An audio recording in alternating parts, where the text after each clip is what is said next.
حضرات و خواتین، آپ کے علم میں ہے کہ القرآن کورسز نیٹ ورک پاکستان کے زیر اہتمام ہر ماہ کے دوسرے اتوار کو صبح 11:30 بجے درس قرآن و حدیث کا انعقاد کیا جاتا ہے القرآن کورسز سینٹر بہادر آباد میں۔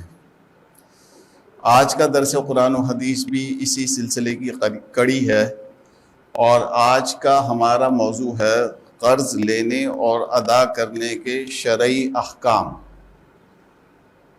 آج کے ہمارے مدرس ہیں محترم جناب مفتی محمد حارث محمود صاحب۔ محترم مفتی صاحب جامعۃ السعید نرسری کے استاذ ہیں، اور اس کے علاوہ ایک ادارہ ہے جامعۃ النور دھوراجی میں۔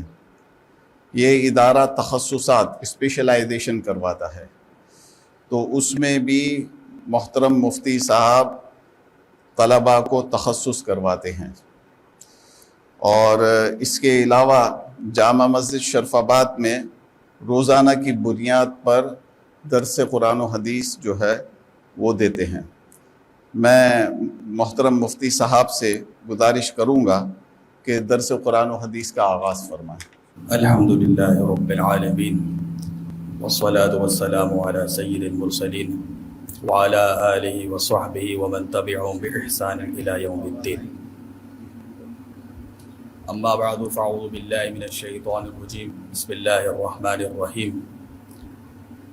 وإن كان ذو عسرة فنظرة إلى ميسرة وأن تصدقوا خير لكم إن كنتم تعلمون۔ وقال النبي صلى الله عليه وسلم مطر الغني ظلم، أو كما قال رسول الله صلى الله عليه وسلم۔ ہمارا جو آج کا موضوع ہے قرض لینے کے اور ادا کرنے کے شرعی احکام، اور اس سے متعلق کیا شرعی ہدایات ہیں، انشاءاللہ اس کو ہم سمجھیں گے۔ دیکھیں، سب سے پہلی بات تو یہ ہے، قرض دینے والا، جس کو اردو میں ہم قرض خواہ بھی بولتے ہیں، قرض دہندہ، اور کریڈیٹر، انگریزی میں کریڈیٹر بولتے ہیں، اور جس نے قرض لیا مقروض، مدیون، مقروض بھی استعمال ہوتا ہے، مدیون بھی استعمال ہوتا ہے، اور انڈیپٹڈ، اور باقی قرض لینا جس کو لون کہتے ہیں۔ تو پہلی بات تو یہ سمجھیں کہ اگر آپ نے کسی سے قرض لے لیا ہے تو اس میں جب آپ قرض لے رہے ہیں کسی سے تو آپ کی نیت یہ ہے کہ بھائی میں مقررہ وقت پہ ادا کروں گا، اور آپ کے حالات ایسے ہیں کہ آپ کا کاروبار ہے، آپ کی ملازمت ہے، قرض لینے والا بہتر جانتا ہے کہ اس کے حالات ایسے ہیں کہ وہ اتنی رقم بآسانی جو ہے مقررہ وقت پر ادا بھی کر سکتا ہے۔ تو اگر یہ دونوں چیزیں تو آپ قرض لینا شرعاً جائز ہے۔ ایک تو یہ ہے کہ جس وقت آپ کہیں سے قرضہ لے رہے ہیں تو آپ کی نیت پکی ہونی چاہیے کہ میں بر وقت ادا کروں گا، لیکن نیت کے ساتھ ساتھ آپ کو اپنے حالات کا بھی جائزہ لینا ہے۔ بھائی مثال کے طور پر آپ نے 1,00,000 روپے قرض لیا اور آپ نے کہا میں 5 مہینے میں دے دوں گا، تو اس کا مطلب یہ ہے کہ آپ ہر ماہ 20,000 بچا لیں گے، یا یہ کہ آپ کی کوئی کمیٹی کھل رہی ہے اور بھی دیگر چیزیں ہیں، تو آپ کو اپنے حالات کا بھی جائزہ لینا پڑے گا۔ تو نیت بھی پکی ہو اور حالات بھی سازگار ہوں کہ آپ قرض ادا کر دیں گے تو جو ہے قرض لینا کی جو ہے وہ شرعاً جائز ہے۔ یہ تو ایک بنیادی بات ہو گئی۔ لیکن جب ہم احادیث کی طرف نظر ڈالتے ہیں تو کئی احادیث سے یہ بات معلوم ہوتی ہے کہ قرض لینا بذات خود جو ہے، جب کہ کوئی ضرورت اور حاجت بھی نہ ہو، بہت شدید ضرورت کوئی حاجت بھی نہیں ہے، تو قرض لینا کوئی اچھی چیز نہیں ہے۔ مطلب اپنے آپ کو مقروض بنانا کہ بھئی آپ کے ذمے میں کسی کا قرض ہو، یہ بذات خود کوئی اچھی چیز نہیں ہے۔ 3 احادیث اس بارے میں ذکر کروں گا۔ لیکن ایک تو بخاری شریف کی روایت ہے عائشہ رضی اللہ تعالیٰ عنہ کی، کہ جس میں یہ بات ہے کہ نبی کریم صلی اللہ علیہ وسلم جو ہے نماز میں بکثرت یہ دعا مانگا کرتے تھے، اللہم انی اعوذ بک من المأثم والمغرم، کہ اے اللہ میں آپ کی پناہ مانگتا ہوں گناہ کرنے سے اور مقروض بننے سے۔ یعنی نبی کریم صلی اللہ علیہ وسلم مقروض بننے سے پناہ مانگ رہے ہیں کہ میرے اوپر کسی کا قرضہ نہ ہے اور میں مقروض بنوں۔ تو ایک صحابی نے سوال کیا کہ آپ بکثرت جو ہے مقروض بننے سے پناہ مانگتے، اس کی کیا وجہ ہے؟ بات سمجھیے گا. تو فرمایا کہ ان الرجل اذا غرم اذا حدث فكذب ووعد فاخلف. آپ صلی اللہ علیہ وسلم نے فرمایا کہ اصل میں مقروض بننے سے جو پناہ مانگتے اس کی وجہ یہ ہے کہ بسا اوقات جب آدمی کے اوپر قرضہ چڑھ جاتا ہے تو حالات ایسے آ جاتے ہیں کہ جب وہ گفتگو کرتا ہے تو جھوٹ بولتا ہے، اور وعدہ کرتا ہے تو اس کی خلاف ورزی کرتا ہے. کہ کسی نے جو ہے قرضے لے لیے ہیں، اتنے قرضے اس کے اوپر چڑھ گئے ہیں، تو اب دیکھیں وہ جو ہے کہ جھوٹ بھی بول رہا ہے کہ بھائی 2 دن میں آپ کے پیسے مل جائیں گے، حالانکہ اس کو بھی پتہ ہے کہ دو دن میں انتظام نہیں ہوگا. بھائی میرا آپ سے وعدہ ہے آپ 1 ہفتے کے اندر اپنے پیسے لے جانا، ہوتا ہی نہیں ہوتا. تو اس کا مطلب یہ ہوا کہ قرض لینا بذات خود تو جائز ہے، لیکن بسا اوقات بہت سارے گناہوں کا سبب بن جاتا ہے. بسا اوقات بہت سارے گناہوں کا سبب بن جاتا ہے کہ مقروض جو ہے، جس کے آدمی کے اوپر قرضہ ہو تو وہ ڈپریشن کا بھی شکار ہو جاتا ہے، اور ایسے حالات آ جاتے ہیں کہ اب بات کر رہے ہیں تو جھوٹ بھی بول رہا ہے اور وعدہ خلافی بھی کر رہا ہے. تو اس وجہ سے حضور اکرم صلی اللہ علیہ وسلم پناہ مانگتے تھے کہ اللہم انی اعوذ بک من المأثم والمغرم، کہ اللہ میں مقروض بننے سے پناہ مانگتا ہوں. تو اس حدیث سے یہ بات معلوم ہوئی کہ بلا ضرورت، جبکہ کوئی بہت زیادہ ضرورت نہ ہو، قرض کا معاملہ کرنا اچھا نہیں. دوسری روایت جو بھی بخاری شریف کے اندر ہے، سلمہ بن اکوع رضی اللہ تعالیٰ کی روایت ہے کہ شروع کے اندر جب کوئی جنازہ لایا جاتا تو نبی کریم صلی اللہ علیہ وسلم پوچھتے تھے حل علی من دین، بھئی کیا یہ جو جنازہ ہے اس شخص کے اوپر کسی کا قرضہ ہے؟ پوچھتے تھے. تو صحابہ کرام عرض کرتے کہ نہیں ہے تو آپ جنازہ پڑھا دیتے. لیکن اگر عرض کرتے کہ اس کے اوپر قرضہ ہے تو آپ اگلا سوال کرتے کیا اس نے مال چھوڑا ہے جس سے قرض ادا ہو جائے؟ اگر ایسی کوئی صورت ہوتی جب بھی آپ جنازہ پڑھا دیتے. تو ایک مرتبہ ایسا ہوا کہ جن شخص کا انتقال ہوا تو ان کے اوپر قرضہ تھا اور انہوں نے مال بھی نہیں چھوڑا تھا. تو آپ صلی اللہ علیہ وسلم نے فرمایا کہ صلو علی صاحبکم، کہ تم اپنے ساتھیوں پر خود جنازہ پڑھ لو. یعنی کہ آپ تصور کریں کہ جس شخص کے اوپر قرضہ ہوتا تھا اور وہ انتقال کر جائے اور اس نے مال بھی نہیں چھوڑا پیچھے ادائیگی کے لیے، تو شروع کے اندر نبی کریم صلی اللہ علیہ وسلم اس کا جنازہ نہیں پڑھتے تھے.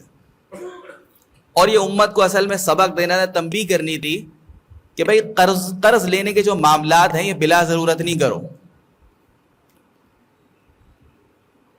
ورنہ آپ دیکھیں کہ ایک طرف تو نبی کریم صلی اللہ علیہ وسلم امت پر اس قدر مہربان ہے کہ خود سورہ توبہ کی جو آخری آیت اس میں اللہ تعالیٰ نے ارشاد فرمایا لقد جاءکم رسول من انفسکم عزیز علیہ ما عنتم، کہ تم پر کوئی بھی مشکل گھڑی آتی ہے تو وہ ان پر گراں گزرتی ہے، تمہاری مشقت ان کو گوارا نہیں. یہ چاہتے ہیں کہ امت کے لیے آسانیاں ہوں. اور ظاہر سی بات ہے کہ آپ صلی اللہ علیہ وسلم کا جنازہ کسی کے لیے پڑھ دینا تو اس میں تو قوی امکان ہے کہ اس شخص کی مغفرت ہوگی، لیکن آپ اس کا جنازہ نہیں پڑھتے تھے امت کو تعلیم دینے کے لیے کہ بھئی قرض کے معاملات جو ہے کوئی اچھی بات نہیں کہ آپ جو ہے قرضہ لے لیتے ہیں، اور اگر لے ہی لیے تو پھر ادائیگی کی فکر ہو اور اتنا مال چھوڑ کے جانا چاہیے کہ وہ ورثہ جو ہے وہ آپ کے مال سے قرض ادا کر دیں. تیسری جو حدیث ہے فرمایا کہ یغفر للشہید کل ذنب الا الدین، فرمایا کہ شہید کے ہر گناہ کو بخش دیا جائے گا سوائے قرضے کے. البتہ علماء نے اس میں جو ہے تمام حقوق العباد کو شامل کیا. تو یہ بات میں نے عرض کی تھی کہ اگر آپ کسی سے قرض لیا ہے اور جب آپ قرض لے رہے ہیں اس وقت آپ کی نیت ہے کہ میں ادا کروں گا وقت پر، اور آپ کوشش میں بھی لگے ہوئے عملی طور پر کہ قرض ادا کر دوں، اور آپ کے جب وقت آپ قرض لے رہے ہیں تو آپ کو یہ بات یقین ہے کہ بھائی میرے حالات ایسے ہیں کہ میں نے ایک وقت لیا ہے 3 مہینے 4 مہینے کا جتنا بھی وقت ہے اس میں قرض سہولت ادا کر سکتا ہوں، تو جائز تو ہے لینا. لیکن ان 3 احادیث جو میں نے آپ کے سامنے ابھی پڑھی ہیں ان سے یہ بات معلوم ہوتی ہے کہ بلا ضرورت قرض کا معاملہ کرنا یہ کوئی اچھی بات نہیں. یعنی کہ اپنے آپ کو مقروض شمار کرنا، اتنے عرصے تک آپ جو ہے مقروض کہلائیں گے، یہ کوئی اچھی بات.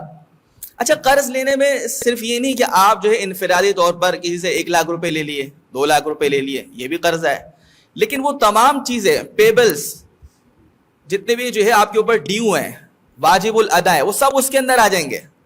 دیکھیں آج کل جو ہے تمام جو الیکٹرانک آئٹمز آپ کو پتہ ہے وہ انسٹالمنٹ پہ مل جاتے نہیں مل جاتے، ہر چیز قسطوں پہ مل جاتی ہے آپ کو. تو یہ بھی قرض ہے نا آپ کے اوپر. بھائی آپ نے واشنگ مشین لی ہے، سلائی مشین لی ہے، آپ نے گاڑی نکلوا لی ہے کسی مالیاتی ادارے سے، اس کی قسطیں بنوا لی ہیں، یہ سارے قرضوں کے اندر آئے گا.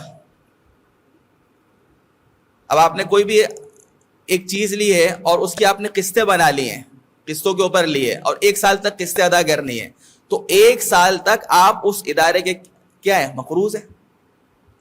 1 سال تک کیا ہے؟ آپ کے اوپر مقروض کا لیبل لگ گیا نا. تو ان احادیث سے بات معلوم ہوتی ہے کہ جب تک ضرورت نہ ہو قرض کا معاملہ نہ کریں. اور دیکھیں شریعت کی تعلیم یہی ہے کہ بھائی اگر آپ ایک چیز انسٹالمنٹ پہ لے رہے ہیں لیکن آپ کو اللہ تعالیٰ نے اتنا مال دیا کہ آپ کیش پہ لے سکتے ہیں تو آپ کیش پہ لیں.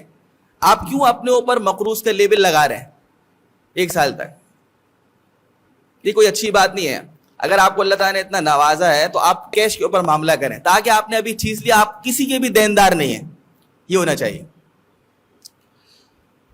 البتہ جیسے میں نے عرض کیا کہ جائز تو ہے لیکن شریعت نے اس کو پسند نہیں کیا. دیکھیں یہاں ایک بات سمجھ لیں کہ بعض چیزیں تو ایسی ہیں جو بالکل جائز ہیں، حلال ہیں، اور بعض چیزیں شریعت کے اندر ایسی ہیں جو بالکل ناجائز اور حرام ہیں. انما حرم علیکم المیتۃ والدم ولحم الخنزیر، اللہ نے تم پر حرام کر دیا مردار، خون، خنزیر کا گوشت، سود ہے، رشوت ہے، یہ ساری چیزیں بالکل حرام ہیں، ہر مسلمان جانتا ہے. لیکن بعض چیزیں ایسی ہوتی ہیں کہ جو جواز کے دائرے میں تو آتی ہیں، جائز تو ہوتی ہیں، لیکن شریعت اس کی ترغیب نہیں دیتی، اس کو پسند نہیں کرتی. یہ قرض کا معاملہ بھی بہت ساری صورتیں ایسی ہیں جیسے میں نے عرض کر دیا، آپ کی نیت ہے دینے کی اور آپ کے حالات ایسے ہیں کہ آپ یہ چاہتے ہیں کہ آپ کو یہ پتہ ہے کہ مقرر وقت پر ادا بھی کر دوں گا، تو جائز تو ہے. لیکن یہ جو 3 احادیث میں نے سنائی ہیں کہ اس میں یہ ہے کہ ترغیب ہے کہ قرض کا معاملے کرنے سے بچو، پسند نہیں کرتی شریعت. اب آگے ہمیں یہ بات سمجھنی ہوگی کہ چند صورتیں علماء نے اس سے نکالی ہیں. دیکھیں ایک تو یہ ہے جیسے میں نے عرض کیا، قرض جس وقت آپ لے رہے ہیں تو آپ کی نیت پختہ ہونی چاہیے کہ میں ادا کروں گا. اور دوسرا یہ ہے کہ جیسے میں نے عرض کیا کہ حالات بھی ایسے سازگار ہوں کہ آپ کو یہ غالب گمان کے درجے میں ہو کہ میں ادا کر دوں گا، تو آپ قرض لینا جائز ہے. لیکن لیتے وقت نیت یہ ہے کہ میں بالکل کھا جاؤں گا، دوں گا ہی نہیں، تو ظاہر سی بات ہے یہ بالکل شرعاً ناجائز حرام ہے. البتہ اب یہاں علماء نے 2 صورتیں اس کی لکھی ہیں کہ آپ جو قرض لے رہے ہیں وہ کسی ضرورت کی وجہ سے لے رہے ہیں یا خواہشات کی وجہ سے لے رہے ہیں، اس میں تھوڑا سا فرق ہے. دیکھیں ضرورت سے مراد یہ ہے کہ ایک تو ضرورت یہ ہے کہ خدا نہ خواستہ کسی کے اوپر ایسے حالات آ جائیں کہ کھانے پینے کے لیے ہی نہ ہو. اب بعض لوگ تو اس میں ہی کہ ہاتھ پھیلا دیتے ہیں کسی کے آگے، اور جو شریف آدمی ہوتا ہے، سفید پوش آدمی ہے، وہ قرض کا معاملہ کر لے گا. تو ظاہر سی بات ہے کہ ایسی صورت میں قرض لینے کی اجازت ہے. تو ضرورت حاجت کا مطلب یہ کھانے پینے کی اشیاء ہی نہ ہو، اور ضرورت حاجت کے اندر وہ چیزیں بھی پھر آ جائیں گی جو روز مرہ کی زندگی میں ایک ضروری ہوتی ہیں. جیسے میں نے عرض کیا نا کہ آپ کی واشنگ مشین خراب ہوئی گھر میں، تو ظاہر سی بات ہے آج کل کی ضرورت ہے. سلائی مشین ہے، یا یہ ہے کہ آپ کو موٹر سائیکل لینی ہے، یا یہ کہ آپ طویل عرصے سے گاڑی چلا رہے تو آپ کو ایک گاڑی کی ضرورت ہے. تو جو ایک معاشرے کے اندر ایک فرد کی جتنی بھی ضروریات ہوتی ہیں جن کو ضرورت شمار کیا جاتا ہے، حاجت شمار کیا جاتا ہے، وہ ساری چیزیں اس میں آ جائیں گی. اور ایک چیز خواہشات کے اندر آ جاتی ہے، سہولت پسندی. چھوٹی سی مثال آپ موبائل کی لیں. اب دیکھیں آپ کے پاس موبائل ہے، کوئی ضرورت نہیں ہے، لیکن آپ نے کہا کہ بھائی فلاں آئی فون ابھی ہے مارکیٹ میں، فلاں سیمسنگ کا جو موبائل ہے ابھی ہے، میں وہ لیتا ہوں. تو اب یہ کیا ہے؟ یہ کوئی ضرورت تو نہیں، آپ کے پاس تو پہلے سے موبائل ہے. یہ کیا ہے؟ سہولت پسندی کہہ لیں، خواہش پورا کرنا کہہ لیں. تو دیکھیں صرف خواہش پوری کرنے کے لیے یا سہولت کی بنا پر جو ہے نا قرضے کا معاملہ کرنا، قرض لینا، جبکہ آپ ادائیگی پر قدرت بھی رکھتے ہیں، آپ ادا بھی کر دیں گے، پھر بھی شریعت کہتی کہ یہ پسندیدہ نہیں ہے، شریعت اس کی ترغیب نہیں دیتی. اور ہمیں اپنے بچوں کو اور نوجوانوں کو خصوصاً اس کی ترغیب دینی چاہیے، کیونکہ یہ بہت چیز کامن ہو رہی ہے. کیونکہ جیسا میں نے عرض کیا نا کہ آج جس دور میں ہم رہ رہے ہیں ہر چیز آپ کو انسٹالمنٹ پہ مل جائے گی، اور اگر کچھ مہنگی ملتی ہے اداروں کو بھی فائدہ ہے جو اس کام کر رہے ہیں. لیکن وہی بات میں عرض کر رہا ہوں کہ آپ اپنی خواہش پوری کرنے کے لیے آپ کے پاس گاڑی ہے, اللہ تعالیٰ نے گاڑی دی آپ کو, یا موٹر سائیکل چلاتے ہیں, موٹر سائیکل آپ کو دی ہے, آپ کی ضرورت پوری ہو رہی ہے, لیکن محض خواہش پوری کرنے کے لیے ایک اضافی سہولت کے لیے آپ نے جو ہے کسی ادارے سے انسٹالمنٹ پہ, قسطوں پہ وہ چیز لے لی اور آپ 1 سال کے لیے مقروض بن گئے. مقروض کا لیول آپ کے اوپر ہے اور وہ اس میں کوئی ایسی ضرورت بھی نہیں ہے, ایک سہولت پسندی ہے, ایک خواہش پوری کرنا ہے. تو اگرچہ آپ کی نیت بھی ہو ادا کرنے کی اور آپ کے حالات بھی سازگار ہوں کہ میں ادا کر دوں گا, پھر بھی یہ کوئی اچھی چیز نہیں ہے. کیونکہ جیسے میں نے عرض کیا کہ بہت ساری احادیث میں ہمیں یہ بات معلوم ہوتی ہے کہ بلا وجہ اپنے آپ کو مقروض ٹھہرا دینا, آپ اپنے اوپر ایک لیبل لگا لیا نا آپ نے کہ آپ مقروض ہیں, اگرچہ کوئی جانتے نہیں جانتا لیکن آپ کو تو پتہ ہے نا مجھے دینا ہے, تو یہ کوئی اچھی بات نہیں ہے. ہاں یہ کہ تو اس لیے میں نے عرض کیا کہ ان دونوں چیزوں میں علماء نے فرق کیا ہے کہ شریعت اس کی تعلیم نہیں دیتی, یہ بالکل ناپسندیدہ ہے. ہاں دوسری چیز ایسی ہے کہ وہ ضرورت اور حاجت میں آ جاتی ہے اور پھر اس میں بھی آپ 2 صورتیں بنا لیتے ہیں. ایک تو کہ خدا نہ خواستہ کھانے پینے کے لیے ہی کچھ نہیں ہے, تو ظاہر سی بات ہے اب 2 ہی راستے ہیں, یا تو آپ ہاتھ پھیلائیں گے یا آپ قرضے لیں گے.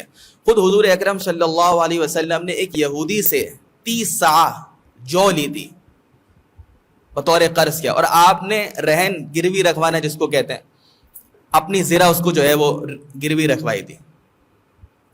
لیکن کیا لی تھی؟ جو. اس زمانے میں جو ہے نا گندم اتنی استعمال نہیں ہوتی تھی, یہ تو اللہ تعالیٰ کا شکر ہے ہم گندم آٹے کی روٹی کھا رہے ہیں, ورنہ عام طور پر جو کی روٹی کھایا کرتے تھے. تو جو اب دیکھیں کھانے کی ضرورت ہے, کھانے کے لیے کچھ نہیں ہے. اور دوسری ضرورت میں پھر وہ چیزیں بھی آ جائیں گے جو ایک معاشرے کے اندر ایک عام فرد کی ضرورت ہوتی ہے. جیسے میں نے عرض کر دیا کہ گھروں کے اندر جو چیزیں ہوتی ہیں, واشنگ مشین ہے, موٹر سائیکل ہے چلانے کے لیے, تو اس میں وہی ہے کہ آپ کے پاس اگر یہ کوئی چیز آپ کو چاہیے اور آپ کوئی قسطوں پہ کوئی چیز لے لیتے ہیں, یا آپ اپنے کسی دوست سے یا رشتہ دار سے کوئی رقم لے لیتے ہیں اور اس ادارے سے کیش وہ چیز خرید لیتے ہیں. مطلب یہ ہے کہ آپ جو لون کا معاملہ ہے وہ کسی ادارے سے کر رہے ہیں یا کسی اپنے دوست سے کر رہے ہیں, بہرحال آپ کے اوپر جو قرض لینا وہ کسی ضرورت حاجت کی وجہ سے ہے, تو شرعاً اس کی اجازت ہے. لیکن 2 شرطیں ہمیشہ رہیں گی جو میں نے شروع میں عرض کی کہ جس وقت آپ قرض لے رہے ہیں آپ کی نیت ہو دیانت داری کہ میں ادا کروں گا, اور دوسرا یہ ہے کہ آپ کے حالات بھی سازگار ہوں کہ آپ مقررہ وقت پر ادا بھی کر سکیں گے. اچھا یہاں یہ بات ایک سمجھ لیں کہ یہ جو ہے نا کہ بھئی جیسے آگے حدیث میں بھی میں عرض کروں گا کہ اللہ کے رسول نے خود فرمایا کہ جو قرض اس نیت سے لیتا ہے کہ میں ادا کروں گا, تو اللہ تعالیٰ بھی ادا کروا دیتے ہیں. لیکن نیت کا کیا مطلب ہے؟ لیکن نیت تو ایسی یہ دل کا فعل ہے نا, آپ دکھا نہیں سکتے کہ آپ کے دل میں کیا ہے. عالم الغیب والشہادہ, تو اللہ تعالیٰ نے اپنے بارے میں فرمایا کہ غیب چھپی ہوئی چیزوں کو میں جانتا ہوں. علیم بذات الصدور, دلوں کے رازوں کو بھی میں جانتا ہوں. لیکن میرے دل میں کیا آپ نہیں جانتے, اور آپ کے دل میں کیا وہ میں نہیں جانتا. تو دیکھیں شریعت نے جو احکام کا مدار رکھا ہے نا وہ ظاہر کے اوپر رکھا ہے. ظاہر کے اوپر احکام کا جو مدار ہے, بھائی آپ عملی جد و جہد بھی کریں. نیت کا مطلب آپ نیت میں جب مخلص ہیں, جب آپ کی عملی زندگی میں بھی نظر آئے, آپ قرضہ اتارنے کی کوشش بھی کریں. اور اگر آپ روزمرہ کی آپ کی زندگی ایسی ہے کہ آپ اس کے اندر کھلا خرچ کرتے ہیں, تو آپ کو کچھ نہ کچھ سادگی پر آنا پڑے گا, جبھی تو قرضہ اترے گا.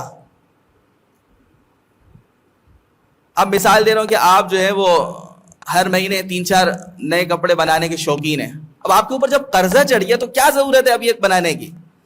اب آپ دیکھیں نا کہ آپ کہتے ہیں کہ بھائی فلاں شخص کو میرے 2 لاکھ 4 لاکھ روپے دینے ہیں, اور دیکھو اسے نئی گاڑی نکلوائی ہے. اور پھر جب آپ سے ملاقات ہوئی تو کہتے ہیں یار آپ بے فکر ہے, میری پکی نیت ہے دینے کی. بھائی یہ کوئی نیت نہیں ہے, یہ بالکل جھوٹ ہے, یہ دھوکہ ہے. اسی طریقے سے بہنوں کی وراثت کا مسئلہ ہے. اب دیکھیں آج کل عام طور پر یہ صورت ہوتی ہے جب کسی کے والد یا والدہ کا انتقال ہوتا ہے, تو اب وہ گھر چھوڑ کے جاتے ہیں نا, تو اب بہنوں کی شادیاں ہوئی وہ سسرال میں اپنی, اور بھائی اس گھر میں رہ رہے ہوتے ہیں. اب ایک صورت تو یہ ہے کہ بھائی گھر بیچ کر نقد روپے تقسیم کر دو, اور ایک صورت یہ کہ گھر بھائی اپنی طرف کر لیتے ہیں اور اس کی ویلیو لگا کے بہنوں کو بولتے ہیں ہم آپ کو دے دیں گے. تو یہ بھی قرض میں آئی ہے نہیں آئی ہے؟ جیسے میں نے عرض کیا قرض کے اندر ہر وہ صورت داخل ہے جس میں آپ کے ذمے میں رقم آ گئی اور آپ واجب الادا ہے, ڈیو ہے آپ کے اوپر, آپ کو دینے, وہ تمام صورتیں قرضوں میں آ گئے. اب دیکھیں والد کے انتقال کو 5 سال ہو گئے، 10 سال ہو گئے، اور بھائی کیا کہتے ہیں ہماری نیت ہے دینے کی. بھائی ایسی کون سی نیت ہے جس کا کوئی فائدہ ہی نہیں ہے؟ آپ نے عملی طور پر کیا جد و جہد کی ہے اس کے لیے؟ عملی طور پر تو آپ نے کوئی جد و جہد نہیں کی. تو یہ جو میں نے بار بار عرض کر رہا ہوں کہ قرض جب آپ لے رہے ہیں تو اسی وقت ہی نیت ہو کہ میں ادا کروں گا مقررہ وقت پر، جو وقت طے ہو گیا. تو اس کے لیے یہ بات ضروری ہے کہ آپ کی نیت ہو ادا کرنے کی، لیکن نیت سے مراد یہ ہے کہ عملی زندگی کے اندر بھی اس کی جد و جہد نظر آئے، کوشش نظر آئے. اور اگر آپ کا ہاتھ کھولا ہے تو اس پہ پھر آپ کو چاہیے کہ آپ اپنی زندگی کو کچھ دنوں کے لیے سادگی پہ لے کر آئیں، تاکہ آپ جو ہے جلد از جلد قرض ادا کر دیں.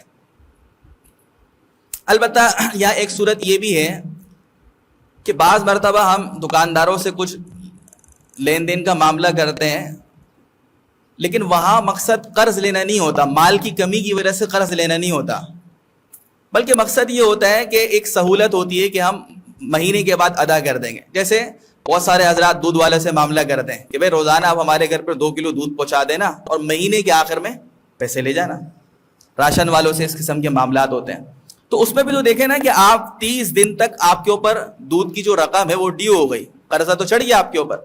لیکن یہ جائز ہے کیونکہ وجہ اس کی یہ کہ یہ ہے تو قرض، لیکن یہ آپ نے اس وجہ سے نہیں کیا کہ آپ کو ضرورت ہے، مال کی کمی ہے، بلکہ سہولت کی وجہ سے کرتے ہیں کہ یار میں آفس سے دیر سے آتا ہوں، گھر والوں کو بر وقت چیز نہیں پہنچتی، تو آپ نے دودھ والا لگا دیا. یا آپ روزانہ حساب کرنے میں تھوڑی سی مشکل پیش آ رہی ہے تو آپ نے کہا سہولت کی بنا پر آخر میں حساب کر دوں گا. تو یہ جائز ہے، اس میں کوئی ایسی حرج کی بات نہیں ہے. البتہ پھر بھی بہتر جہاں تک ممکن ہو تو روزانہ کا حساب روزانہ میں کریں، یا اس کو ہفتے واری پر لے آئیں تو زیادہ اچھا ہے. تو یہ کچھ صورتیں تھیں جو میں نے عرض کر دیا کہ اس میں علماء نے فرق کیا ہے کہ سہولت پسندی کے لیے خواہشات کی بنیاد پر قرض کا معاملہ کرنا بالکل بھی اچھا نہیں. اور پھر دیکھیں نا کہ خواہشات کی کوئی انتہا نہیں ہے. جبھی تو حدیث میں فرمایا گیا کہ ابن آدم کے پاس اگر سونے کی ایک وادی بھی ہو جائے تو دوسری وادی چاہے گا. اور پھر اللہ کے رسول نے فرمایا کہ اس کے جو پیٹ ہے وہ قبر کی مٹی بھرے گی. پھر خواہشات پوری نہیں ہوتی نا. جیسے موبائل کی میں نے مثال دی، آپ کے پاس موبائل ہے، آپ کی ضرورت پوری ہو رہی ہے، اب آپ کہہ رہے ہیں کہ نیا ورژن آیا وہ لے لوں، ٹھیک ہے نا. تو اب یہ تو خواہشات کیسے پوری ہوں گی؟ وہ تو ہر ہفتے کوئی نہ کوئی کمپنی نیا موبائل جو ہے وہ لانچ کرتی رہے گی، آپ کتنے لیں گے؟ تو یہ اپنے آپ کو مشکل میں ڈالنے والی بات بھی ہے. اب جو دوسری صورت ہے وہ یہ ہے کہ کسی دینی ضرورت کے لیے قرضے کا معاملہ کرنا. دیکھو اس میں عام طور پر 2 ہی صورتیں ہیں کہ حج کے لیے جا رہے ہیں یا عمرے کے لیے جا رہے ہیں. لوگ مسئلے پوچھتے بھی ہیں. دیکھیں پہلے یہ مسئلہ سمجھ لیں. اب دیکھیں حکومت نے اعلان کر دیا ہے، آپ کو علم میں ہوگا کہ تقریباً 11.5 لاکھ روپے اس سال سرکاری اسکیم میں. تو اس میں مسئلہ یہ ہے کہ جن دنوں میں حج کی درخواستیں جمع ہو رہی ہیں، اگر آپ کے پاس اتنی رقم ہے کہ آپ حج پہ جا سکتے ہیں تو حج آپ کے اوپر فرض ہو گیا، اسی سال جانا ضروری ہے. اگر گورنمنٹ میں نام نہیں ہے، آپ کے پاس اتنی رقم ہے کہ آپ پرائیویٹ سے جا سکتے ہیں تو آپ کے اوپر حج کے لیے جانا کیا ہو جائے گا؟ فرض ہو جائے گا. اب آپ نے سستی کری، کاہلی کری، آپ اس سال حج کے اوپر نہیں گئے. اب آئندہ سال آپ کے پاس وہ رقم ہی نہیں ہے اتنی، تو پھر بھی حج فرض رہے گا. جبھی تو کہتے ہیں کہ تاخیر نہیں کرو. اب ایک شخص ایسا ہے کہ اس کے اوپر حج فرض ہو چکا ہے، لیکن جس وقت حج فرض تھا اس نے سستی کاہلی کری اور حج پر کیے ہی نہیں. اب آئندہ سالوں میں تو اس کے پاس رقم ہی نہیں رہی، لیکن حج تو فرض ہے. تو اب ایک صورت یہ پیش آتی ہے کہ آپ قرضہ لے کے فرض حج کر لو. تو اب اس کا کیا حکم ہے؟ تو دیکھیں اس میں 2 صورتیں ہیں. ایک صورت تو یہ ہے کہ آپ کسی سے قرض لے لیتے ہیں، لیکن آپ کے حالات اتنے سازگار ہیں کہ آپ کو یقین ہے یہ بات پر کہ یار میں کما کر مقررہ وقت پر اس کو ادا کر دوں گا. آپ سمجھ رہے ہیں؟ جیسے آج کے دور میں تقریباً 12 لاکھ روپے تو چاہیے. تو آپ نے 12 لاکھ یا آپ کے پاس 5 لاکھ ہے، 6 لاکھ ہے، 6 لاکھ آپ نے کہیں سے قرضہ لے لیا اور ماہانہ قسط باندھ لی، یار میں ماہانہ آپ کو 50,000 دوں گا. تو اب آپ کا بزنس ہے یا آپ کہیں ملازم ہیں تو آپ کو اتنا یقین ہے کہ یار میرے حالات ایسے ہیں کہ مہینہ جو میں قسط واری وہ ادا کر دوں گا. تو بعض علماء تو کہتے ہیں واجب ہے کہ قرض لے کے حج کے لیے جائے، اور بعض علماء کہتے ہیں کہ واجب تو نہیں ہے. اکثر علماء کی رہے کہ واجب تو نہیں ہے، لیکن بہتر یہ کہ قرضہ لے لے. دیکھیں پچھلی جو صورتیں تھیں میں نے آپ کو کہا کہ بہت ساری صورتوں میں قرض لینا جائز ہے، لیکن شریعت نے کہا نہ لو، پسندیدہ نہیں ہے. لیکن یہ ایک ایسی صورت ہے کیونکہ فرض کا معاملہ ہے نا, حج فرض ہے, اور جس وقت فرض تھا آپ گئے نہیں حج کے لیے, تو اب شریعت یہ کہتی ہے کہ اگر آپ کے حالات ایسے ہیں, آپ کا کاروبار ہے ایسا ہے کہ آپ کو یہ یقین ہے کہ آپ اتار دیں گے, تو اب بہتر یہ ہے کہ قرضہ لے کے آپ فرض حج پورا کر لیں. لیکن آپ کے اوپر حج فرض ہے اور ابھی آپ کے پاس کچھ رقم نہیں ہے, اور آپ کے حالات بھی ایسے ہیں کہ آپ کو یہ لگ رہا ہے کہ یار میں نے اگر 12 لاکھ روپے, کیونکہ اب رقم زیادہ ہو گئی نا بہت, 12 لاکھ روپے اگر میں قرضہ لے کے حج کر لیا تو پھر آنا بہت مشکل ہو جائے گا, نہیں اتار سکوں گا. بات سمجھ رہے ہیں؟ اب شریعت کا حکم یہ ہے کہ اب آپ قرضہ نہ لیں. اب آپ کے ذہن میں ایک سوال آنا چاہیے کہ حج تو فرض ہے, تو دیکھیے اب یہاں دو حق جمع ہو گئے. اللہ کا حق تو یہ ہے کہ آپ حج پر جائیں, کیونکہ آپ کے اوپر حج فرض ہے. لیکن دوسری طرف بندے کا حق آ گیا کہ اگر آپ 12 لاکھ روپے لے کے آپ نے فرض حج ادا بھی کر لیا, لیکن آپ کو اپنے حالات کا پتہ ہے کہ یار میں دے نہیں سکوں گا, کس طرح دوں گا 12 لاکھ روپے؟ اگر مہینے میں آپ نے معاملہ کیا میں 50,000 بھی دوں گا, مہینہ نہیں نکال سکوں گا. تو جب دو حق جمع ہو جائیں, ایک طرف بندے کا حق ہو اور ایک طرف اللہ کا حق ہو, تو پھر شریعت کا حکم یہ ہے کہ بندے کا حق مقدم ہے. ہمارے حج سے اللہ کو کوئی فائدہ نہیں, جو ہم جتنی بھی عبادات کرتے ہیں وہ اپنے فائدے کے لیے کر رہے ہیں. تو اسی وجہ سے آپ علماء نے سنا ہوگا نا کہ حقوق العباد کا جو معاملہ ہے وہ نہایت سنگین معاملہ ہے. تو اب حکم یہی ہے کہ آپ پہ اوپر اگرچہ حج فرض ہے لیکن آپ قرضہ نہ لیں, کیونکہ آپ ادا نہیں کر سکیں گے. اور دیکھیں کتنے یہ شروع میں نے احادیث ذکر کی ہے نا, اب کتنی دفعہ آپ قرض لے لیتے ہیں, آپ نے دوست لیا, آپ ادا نہیں کر پا رہے, آپ کی دوستی خراب ہو رہی ہے, رشتہ دار سے لیے رشتہ داری خراب ہو رہی ہے. تو یہ ساری وجوہات ہیں جس کی وجہ سے شریعت کی تعلیم یہ کہ جہاں تک ممکن ہو قرضے کے معاملے سے بچا جائے.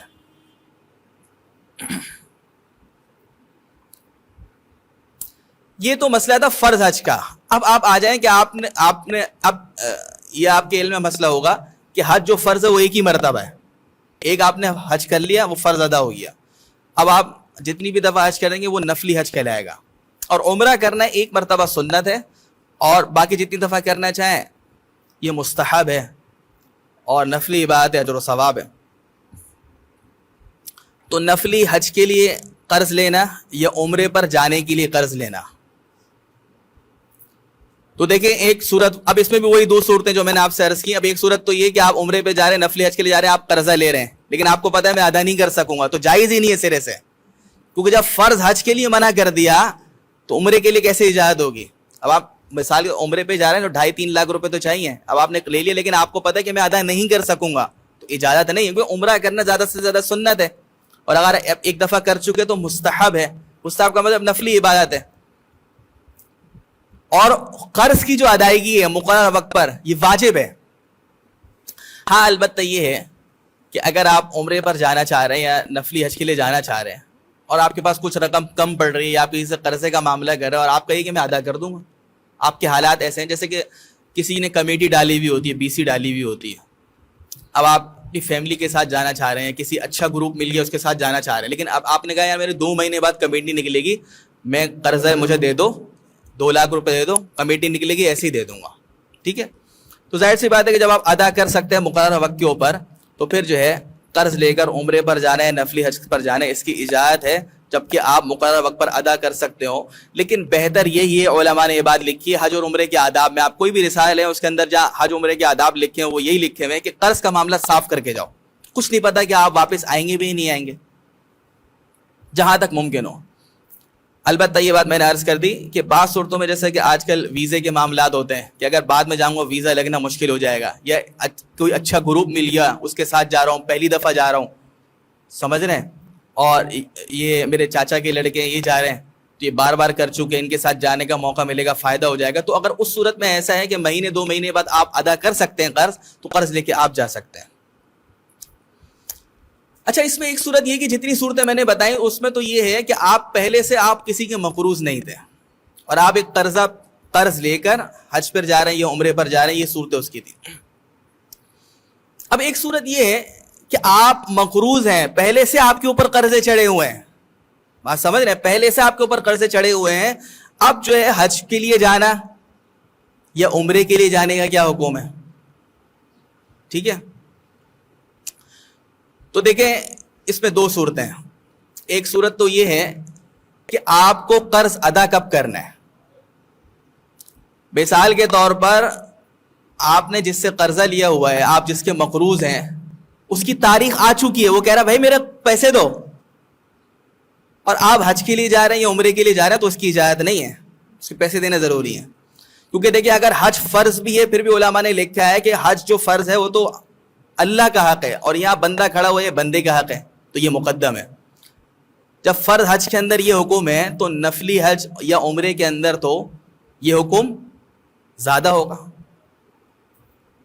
کہ آپ سے جس کے آپ نے پیسے دینے وہ آپ سے آپ کے پیسے مانگ رہا ہے کہ بھائی آپ پیسے دیں, اور آپ عمرے پہ چلے گئے. بعض لوگوں کے حالات ایسے سامنے آتے ہیں, سارے ایسے نہیں ہیں لیکن بعض لوگوں کے حالات ایسے سامنے آتے ہیں کہ ان کے اوپر لوگوں کے قرضے ہیں, دکانداروں کے پیسے دینے ہیں, بہنوں کی وراثت کا مسئلہ ابھی تک حل نہیں ہوا لیکن عمرے کیے جا رہے ہیں. یہ بالکل منع ہے شرعاً, کیونکہ وجہ اس کی کہ دیکھیں شریعت کے جو احکام ہے نا اس کے درجات کو جاننا بہت ضروری ہے. فرض, واجب, سنت, مستحب. اب عمرہ کرنا تو جیسے میں نے عرض کیا کہ پہلی مرتبہ سنت ہے اور بار بار کرنا یہ نفلی عبادت ہے, لیکن وراثت بہنوں کو دینا یا کسی کی رقم کو ادا کرنا یہ واجب ہے. ہمیں قرآن کریم کی کئی آیات اور بہت ساری احادیث سے بات معلوم ہوتی ہے کہ اگر ایک آدمی صرف نفلی عبادات پہ فوکس کیا ہوا ہے نا لیکن فرض واجب میں کوتاہی کر رہا ہے, یہ بہت خطرے میں, بات ذہن میں رکھیے گا. مشرکین مکہ کو اس کے اوپر بڑا ناز تھا کہ ہم حاجیوں کو پانی پلاتے ہیں اور مسجد حرام کی تعمیر بھی ہم کرتے ہیں, تو ان کو اپنی اس عبادت پہ بڑا ناز تھا. تو قرآن کریم نے سورۃ توبہ میں فرمایا اجعلتم سقایۃ الحاج وعمارۃ المسجد الحرام کمن آمن باللہ والیوم الآخر وجاہد فی سبیل اللہ. کیا تم حاجیوں کو پانی پلانا اور مسجد حرام کی تعمیر کو اس عمل کے برابر قرار دیتے ہو جو اللہ پر ایمان لانے کا عمل ہے, اللہ آخرت پر ایمان لانے کا اور اللہ کے راستے میں جہاد کرنے کا عمل ہے؟ دونوں چیزیں برابر ہیں, ایک طرف ایمان ہے اور جہاد ہے اور ایک طرف بس حاجیوں کو پانی پلانا ہے, مسجد حرام کی تعمیر ہے, دونوں عمل برابر ہوگا. لا یستوون عند اللہ, فرمایا کہ اللہ کے نزدیک دونوں برابر نہیں ہیں. کیونکہ علماء نے فرمایا کہ بھائی کسی کو پانی پلانا عبادت ہے, بہت اچھی بات ہے, لیکن نفلی درجے میں ہے, کوئی فرض واجب تو نہیں ہے. اور جہاد فی ایمان تو بالکل کمپلسری ہے, اس کے بغیر تو نجات ہی نہیں ہے. اور جہاد بعض صورتوں میں فرض عین ہو جاتا ہے, فرض عین کا مطلب ہے ہر ایک شخص کے لیے نکلنا ضرور ہو جاتا ہے, اور بعض صورتوں میں کم از کم فرض کفایہ, یعنی کہ ایک جماعت ایسی ہونی چاہیے. تو اس یہ آیت ہمیں کیا سبق دے رہی ہے؟ یہ آیت ہمیں یہ سبق دے رہی ہے کہ فرائض اور واجبات کی ادائیگی بہت اہم ہے. نفلی عبادات سب و ثانوی درجے میں, دوسرے درجے میں. تو لہذا آپ کے اوپر قرضہ چڑھا ہوا ہے اور جو صاحب حق ہے, قرض خواہ وہ مطالبہ بھی کر رہا ہے, تو حج یا عمرے پر جانے کی قطعاً اجازت نہیں ہے. پہلے اس کا قرض ادا کریں پھر جائیں, یا یہ کہ اگر وہ دل سے راضی ہے تو پھر آپ جا سکتے ہیں. جیسے بعض سے بتکلف تعلق ہو تو وہ کہتا ہے ٹھیک ہے یار عمرے پہ چلے جاؤ, آ کے دے دینا. لیکن اس میں بھی میں نے بتایا کہ جہاں تک ممکن ہو قرض کا معاملہ صاف کر کے جائیں. ہاں البتہ یہ ہے کہ آپ عمرے پر جا رہے ہیں, حج پر جا رہے ہیں اور آپ کے اوپر قرضہ تو ہے, لیکن اس کی جو قرض کی جو ڈیٹ ہے وہ بعد میں ہے. بہت سے ہمارے مسلمان بھائی ہیں ان کے اوپر قرضہ ہے, قرضے کا بوجھ ہے, پریشان ہے. تو بیچ میں دو باتیں بھی عرض کرتا ہوں کہ جس سے ہمیں پتہ چلتا ہے کہ قرض کی ادائیگی آسان ہو جائے, یعنی کہ وہ نسخہ جس سے قرض کی ادائیگی آسان ہو جائے وہ کیا ہے. دیکھیے سب سے پہلی تو بات یہ ہے جو میں نے پہلے بھی عرض کی کہ آپ کی نیت جو ہے نا اس میں کھوٹ نہ ہو. نیت پکی ہو, پختہ ہو کہ یار میں قرض ادا کروں گا. اور پکی نیت کا میں نے مطلب بھی بتا دیا کہ عملی زندگی میں وہ نظر آئے, عملی جدوجہد نظر آئے نا کہ آپ قرضہ ادا کرنا چاہ رہے ہیں. اپنے لائف اسٹائل کو تھوڑا سادہ کرنا پڑے گا. یہ تھوڑی ہے کہ آپ جو ہے وہ اچھے اچھے کپڑے بھی بنا رہے ہیں اور دوستوں کے ساتھ خوب پکنک بھی انجوائے کر رہے ہیں اور آپ ایک ٹور بھی کر آ گئے, تو اس کا کیا مطلب ہے؟ یہ نیت میں کھوٹ کی علامت ہے. حضرت ابو ہریرہ رضی اللہ تعالیٰ عنہ کی روایت ہے کہ رسول اللہ صلی اللہ علیہ وسلم نے ارشاد فرمایا من اخذ اموال الناس یرید اداءها ادى اللہ عنہ. فرمایا کہ جو شخص کسی لوگوں کا مال لیتا ہے بطور قرض کے، لیکن اس کی نیت ادا کرنے کی ہے، تو اللہ کے رسول نے فرمایا کہ اللہ تعالیٰ بھی ادا کروا دیں گے۔ اور کئی لوگوں کو ایسے میں جانتا ہوں جن کے اوپر لاکھوں نہیں کروڑوں روپے تھے، لیکن ان کی نیت پکی تھی اور عملی جد و جہد میں وہ لگے ہوئے تھے، اور اللہ تعالیٰ نے ان کا قرضہ ادا کروا دیا۔ آپ کے علم میں بھی ایسے لوگ ہوں گے۔ اور فرمایا کہ ومن اخذ یرید اتلافها، اور جو کوئی کسی سے قرض ادھار کا معاملہ کرے اور اس کا ارادہ ہی یہ ہو کہ یار میں ادا نہ کروں، کھا جاؤں، یا اس میں ٹال مٹول کر رہا ہے، تو فرمایا کہ پھر اللہ تعالیٰ بھی اس کو تباہی کی طرف لے جائیں گے۔ جب آپ خود ہی نہیں چاہ رہے ادا کرنا تو پھر اللہ کی مدد و نصرت کہاں سے ساتھ ہوگی؟ تو ایک تو یہ ہے کہ جو اللہ تعالیٰ سب کی حفاظت فرمائے کہ جو کہتے ہیں یار ہمارے اوپر قرض چڑھے ہوئے ہیں، بہت لوگوں کے پیسے دینے ہیں، تو سب سے پہلا جو نسخہ اللہ کے رسول نے فرمایا کہ آپ کی نیت کے اندر کھوٹ نہیں ہونا چاہیے، نیت پکی ہو کہ میں ادا کروں گا، اور عملی کوشش بھی ہو۔ باقی دو دعائیں حدیث کے اندر آتی ہیں، وہ مختصر عرض کر دوں کہ ایک دعا تو یہ ہے جو سنن ترمذی کے اندر ہے، اللہم اکفنی بحلالک عن حرامک واغننی بفضلک عمن سواک، کہ اے اللہ مجھے حلال مال بقدر کفایت عطا فرما۔ بقدر کفایت کا مطلب یہ ہے کہ اتنا مجھے حلال مال ہو کہ جس سے میری ضروریات پوری ہو جائیں آسانی کے ساتھ، اور مجھے حرام سے بچا لے۔ وَأَغْنِنِي بِفَضْلِكَ عَمَّنْ سِوَاكَ، اور اے اللہ مجھے اپنے ماں سوا سے کیا کر دے، اپنے علاوہ ہر ایک سے مستغنی کر دے، کسی کے اپنے علاوہ کسی کا محتاج نہ بنا۔ یہ پوری حدیث اس طرح ہے کہ حضرت علی رضی اللہ تعالیٰ عنہ کے پاس ایک شخص آیا مکاتب، اصل میں پہلے زمانے میں اس طرح غلام ہوا کرتے تھے، تو ان کے جو مالکان تھے وہ ان سے یہ معاملہ کرتے تھے کہ ہمیں اتنے روپے کما کے دو تم آزاد۔ تو وہ غلام بیچارہ پریشان بیٹھا ہوا تھا اور کہا کہ میرے آقا نے مجھ سے یہ معاملہ کیا کہ اتنی رقم دے دو تم آزاد، لیکن وہ رقم کا انتظام نہیں ہو رہا۔ تو علی رضی اللہ تعالیٰ نے یہ نسخہ ان کو بتایا کہ اور یہ نسخہ نبی کریم صلی اللہ علیہ وسلم کو بتایا کہ یہ دعا بکثرت مانگا کرو، اللہم اکفنی بحلالک عن حرامک واغننی بفضلک عمن سواک۔ اور فرمایا کہ اگر تم پر پہاڑ برابر بھی قرضہ ہوگا تو اتر جائے گا۔ اور دوسری جو دعا ہے وہ تھوڑی سی طویل ہے، اللہم انی اعوذ بک من الہم والحزن، اے اللہ میں آپ کی پناہ مانگتا ہوں فکر اور غم سے، کہ میری ذہن کے اوپر غم سوار ہو جائے، فکر سوار ہو جائے، پریشانی لاحق ہو جائے، اس سے میں پناہ مانگتا ہوں۔ وَأَعُوذُ بِكَ مِنَ الْعَجْزِ وَالْكَسَلِ، میں آپ کی پناہ مانگتا ہوں عاجز ہونے سے، سستی کاہلی سے۔ وَأَعُوذُ بِكَ مِنَ الْجُبْنِ وَالْبُخْلِ، میں آپ کی پناہ مانگتا ہوں بخل سے اور بزدلی سے۔ وَأَعُوذُ بِكَ مِنْ غَلَبَةِ الدَّيْنِ وَقَهْرِ الرِّجَالِ، اور میں اللہ میں آپ کی پناہ مانگتا ہوں کہ میرے اوپر لوگوں کا قرضہ چڑھ جائے اور لوگوں کے دباؤ سے۔ ظاہر سی بات جب آپ قرضہ کسی کے اوپر چڑھے گا تو صاحب حق کیا ہے، وہ آپ کو پریشان بھی کرے گا، اس کا حق ہے، وہ بار بار فون کرے گا۔ اس میں غور کرنا چاہیے کہ دیکھیں نبی کریم صلی اللہ علیہ وسلم نے کیسی دعائیں سکھائی ہمیں۔ علماء نے یہ بات لکھی ہے کہ یہ ایسی کتابیں موجود ہیں جس میں نبی کریم صلی اللہ علیہ وسلم سے منقول دعاؤں کو جمع کر دیا ہے، تو وہ ایک ایک منزل اس میں روزانہ پڑھ لینی چاہیے۔ اس میں مناجات مقبول بھی ہے، مشہور کتاب مناجات مقبول، حضرت مولانا اشرف علی تھانوی صاحب رحمۃ اللہ علیہ، الحزب العظم ہے، اور بھی دیگر کتابیں ہیں۔ یہ پوری روایت اس طرح ہے جو دعا ہے، اس کا پس منظر یہ ہے کہ ایک صحابی ہیں ابو امامہ رضی اللہ تعالیٰ عنہ، ایک مرتبہ نبی کریم صلی اللہ علیہ وسلم مسجد میں آئے، کیونکہ آپ کا حجرت و مسجد کے ساتھ ہی تھا، تو آپ نے دیکھا کہ ان صحابیوں کے مسجد میں بیٹھے ہوئے اور نماز کا وقت نہیں تھا، تو آپ نے پوچھا بھائی کیا بات ہے، نماز کا وقت تو ہے نہیں، مسجد میں پریشان بیٹھے ہوئے۔ تو انہوں نے فرمایا کہ اللہ کے رسول مجھ پر بہت قرضوں کا بوجھ ہے اور غم اور پریشانی نے مجھے گھیرا ہوا ہے۔ اس موقع پر حضور اکرم صلی اللہ علیہ وسلم نے ان کو یہ دعا سکھائی کہ صبح شام یہ دعائیں کیا کرو۔ تو بہرحال یہ دو دعائیں، اور ایک یہ کہ نیت پکی ہو تو انشاءاللہ اللہ تعالیٰ قرض اتروا دیں گے۔ آگے یہ مسئلہ میں سمجھنے گئے کہ ایک طرف تو شریعت نے تعلیم دی جو قرضہ لینا چاہ رہا ہے اس کو تو جہاں تک ممکن ہو قرض کا معاملہ نہیں کرو جب تک ضرورت نہ ہو، ٹھیک ہے۔ لیکن اگر سامنے، کیونکہ یہ دنیا کا نظام ہے کہ اللہ تعالیٰ جو ہے ہر ایک کو ایک طریقے سے مال نہیں دیتے، کسی کو جو ہے بہت زیادہ نواز دیتے ہیں، ایک مڈل کلاس طبقہ ہے، اور ایک طبقہ جو ہے وہ آپ کو پتہ ہے کہ وہ لوور کلاس ہے، نادار لوگ ہیں۔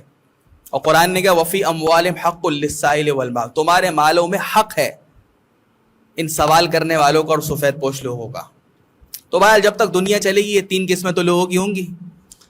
تو ایک طرف تو سمجھایا کہ بھائی تم قرض مت لو جب تک ضرورت نہ ہو، لیکن اگر واقعی کسی کوئی ضرورت مند ہے اور اس کو واقعی ضرورت ہے قرض کی، تو اب قرضہ دینے کی بھی بڑی فضیلت ہے، اب ترغیب ہے.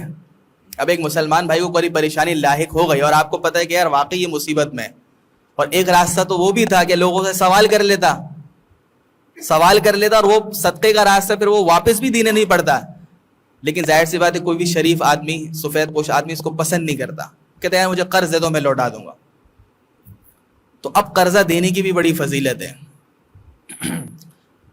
حضرت انس رضی اللہ تعالیٰ عنہ کی روایت ہے کہ نبی کریم صلی اللہ علیہ وسلم نے فرمایا کہ جس رات مجھے معراج کا سفر کروایا گیا تو جنت کے دروازے پر میں نے یہ لکھا ہوا دیکھا کہ صدقے کا جو اجر ہے وہ تو 10 گنا ہے، صدقے کا اجر 10 گنا ہے، لیکن قرض دینے کا جو اجر ہے وہ 18 گنا ہے.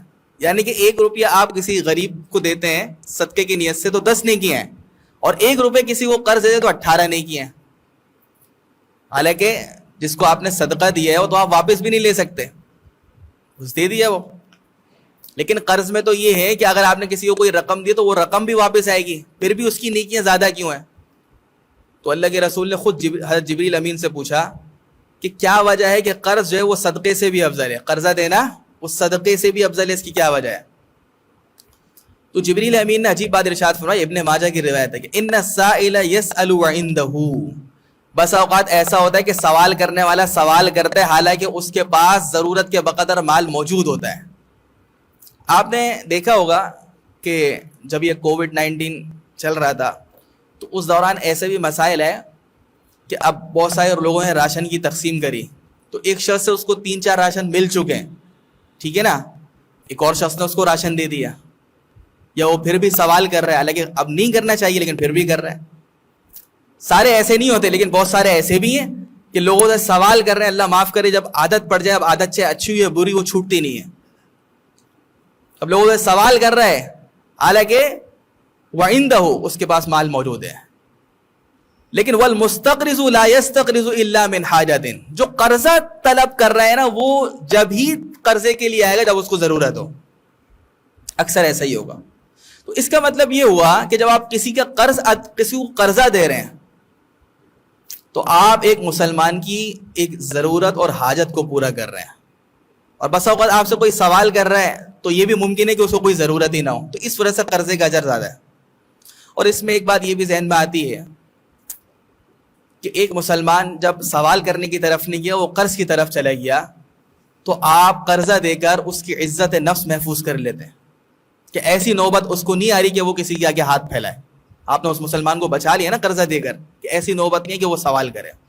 تو اس وجہ سے واقعی اگر ایسا کوئی شخص ہے چاہے آپ کے رشتہ داروں میں ہو، دوست احباب میں ہو، کہ اگر وہ کسی مصیبت میں آئی اور اس کو قرضے کی ضرورت ہے اور آپ یہ سمجھتے ہیں کہ وہ اس کی نیت میں بھی وہ مخلص ہے، وہ کوشش کر کے دے دے گا، تو پھر قرضہ ضرور دے دینا چاہیے. اور یہ فری کی نیکی آپ یہ سمجھیں، کیونکہ وجہ اس کی یہ کہ قرض آپ کا واپس آئے گا، قرض تو جو آپ نے دیا وہ واپس بھی آئے گا اور نیکیاں آپ کو ملیں گی. قرضہ دینے کی بھی فضیلت ہے. پھر قرآن کریم کی ایک ترغیب صاحب حق کے لیے جس نے قرضہ دیا وہ یہ ہے کہ اگر تم نے قرضہ دے دیا اور اس نے یہ کہا کہ 1 مہینے میں آپ کو واپس کر دوں گا، اور اس کی نیت میں کھوٹ نہیں تھا، اس نے کوشش بھی کری، لیکن حالات ایسا ہے کہ 1 مہینے میں وہ ادا نہیں کر پا رہا، کاروباری حالات آپ کے سامنے ہیں، کبھی بھی اسٹرائک ہو گئی، ملکی حالات ایسے ہو گئے کہ دکانیں ہی نہیں کھلی، کام ہی نہیں ہو، تو قرض مقرر وقت پہ کیسے ادا کرے گا؟ اسی طریقے سے خدا نہ خواستہ کوئی بیماری لاحق ہو گئی اس کو یا گھر میں، اب قرض ادا کرنے کے لیے پیسے تو وہ جوڑ رہا تھا لیکن وہ سارے پیسے وہاں لگ گئے. اب قرآن کا حکم سورہ بقرہ ہے وَإِن كَانَ ذُو عُسْرَةٍ فَنَظِرَةٌ إِلَىٰ مَيْسَرَةٍ، کہ اگر مقروض جس نے تم سے قرضہ لیا ہے وہ تنگ دستی میں مبتلا ہو جائے تو فرمایا اس کو مہلت دے دو خوشحالی آنے تک. بعض علماء نے تو کہا یہ حکم واجب کے درجے میں، مہلت دینا واجب ہے. البتہ بہت سے علماء کی رائے ہے کہ واجب تو نہیں، لیکن کم سے کم مستحب اور شریعت کی ترغیب ضرور ہے یہ کہ اب آپ کیا ہے تنگ دست کو مہلت دے دیں. وَأَن تَصَدَّقُوا، اور اگر تم معاف ہی کر دو، پورا قرضہ معاف کر دو، وہ بھی اس میں آئے گا، یا کچھ قرضے کا کچھ حصہ معاف کر دو. وَأَن تَصَدَّقُوا خَيْرٌ لَكُمْ إِن كُنتُمْ تَعْلَمُونَ، اگر تم واقعی جانتے ہو سمجھتے ہو یہ تمہارے حق میں بہتر ہے. اور نبی کریم صلی اللہ علیہ وسلم نے بڑے اس کے فضائل بیان فرمائے. ابو ہریرہ رضی اللہ عنہ کی روایت ہے، من انظر محسنا او وضع له، جو کسی تنگ دست کو مہلت دے دے یا اس کا قرضہ معاف کر دے، فرمایا کہ اظلہ اللہ تعالی فی ظلہ یوم لا ظل الا ظلہ، فرمایا کہ اللہ تعالیٰ اس کو اپنے عرش کا سایہ عطا فرمائیں گے جس دن اس کے سائے کے سوا کوئی سایہ نہیں ہوگا. اب آپ دیکھیں قرضہ دینے کی فضیلت اپنی جگہ، اور آپ نے مہینہ پورا ہو گیا، اس کی ادائیگی کا وقت آ گیا، لیکن اس نے کہا کہ میں پھنس گیا ہوں نہیں دے پا رہا، آپ نے مہلت دے دی. تو فرمایا کہ مہلت دینے کی فضیلت یہ اللہ کے رسول نے ارشاد فرمایا کہ اللہ تعالیٰ اپنا عرش کا سایہ عطا فرمائیں گے. اور مسلم شریف کی ایک روایت میں انجاہ اللہ من قرب یوم القیامہ، اللہ تعالیٰ قیامت کے دن اس قیامت کی تکلیفوں سے پریشانیوں سے اس کی حفاظت فرمائیں گے. کتنی بڑی فضیلت ہے.